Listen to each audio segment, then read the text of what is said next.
Praise हो मीर गया। साहब यही बात दोबारा आ गई, क्या सिनारियो आप देखते हैं? आप दोनों साइडें यही कह रही हैं कि जी अगर एस्केलेशन आप ना करें तो हम भी नहीं करेंगे।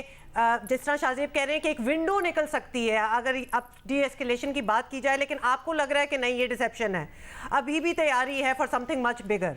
तो ये जो अपॉर्चुनिटी अगर बीच में से अगर कोई निकलती है, आपको लगता है कि हम तो खैर चाहते हैं कि आगे से अब आप कुछ ना करें, इक्वल हो गया, बस रुक जाएं सारे, बट इंडिया ये नहीं चाहता, क्या वो कुछ और रहे हैं, करना कुछ और चाहते हैं?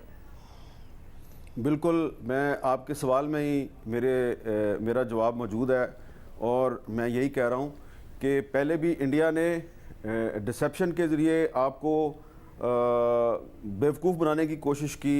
उन्होंने झूठ बोला, उन्होंने कहा जी कि हमने कराची पे हमला कर दिया, हमने इस्लामाबाद को तबाह कर दिया, हमने पिंडी को तबाह कर दिया, और फिर वो आपके सिविलियंस को टारगेट करते रहे। अभी भी देखे ना, वो ये तासुर दे रहे हैं जनाब कि जनाब पाकिस्तान अगर बंद कर दे तो हम बंद कर देंगे। पाकिस्तान ने तो शुरू ही नहीं किया।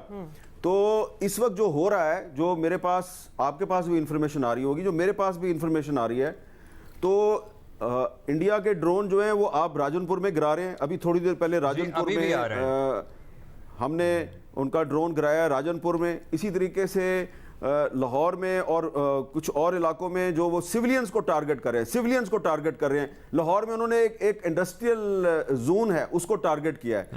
मैं उसका नाम नहीं लेता, अगर मुनासिब हो तो हमारे जो ऑफिशियल सोर्सेज हैं वही उसको बताएंगे।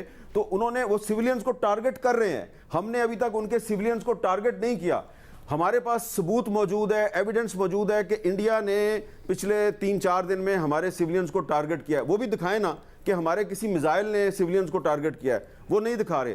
अब उधमपुर एयरफील्ड को हमने ज़मीन बोस कर दिया, तबाह कर दिया है। हमारे पास उसका सबूत मौजूद है। उधमपुर एयरफील्ड जो है वो एक मिलिट्री टारगेट है, आदमपुर एयरफील्ड एक मिलिट्री टारगेट है, पठानकोट एयरफील्ड, बठिंडा एयरफील्ड, ये सारे मिलिट्री टारगेट हैं। लेकिन वो क्या कर रहे हैं कि वो अमृतसर में और अफगानिस्तान में भी अपने सिविलियंस को टारगेट करके, उनको हिट करके और इल्ज़ाम पाकिस्तान पे लगाने की कोशिश कर रहे हैं। इसलिए मैं ये मेरी ये राय है, हो सकता है कि कोई आप में से मेरे से इत्तेफाक ना करे, कि हमें अमन की बात तो ज़रूर करनी चाहिए, लेकिन हिंदुस्तान जो है वो हमेशा, आज से नहीं, हमेशा अमन मुज़ाकरात के ज़रिए अपने जो मज़मूम अज़ाइम हैं उनको आगे बढ़ाता है। हिंदुस्तान ने हमेशा अमन मुज़ाकरात के नाम पे भी आपको धोखा दिया है, और अभी भी वो अगर अमेरिका को कह रहा है जी कि हम अग्रेसर नहीं है, पाकिस्तान अग्रेसर है, पाकिस्तान दहशतगर्द है, अभी भी वो झूठ बोल रहा है। और आप देख लेंगे, अल्लाह ना करे कि मेरी ये बात सही साबित हो,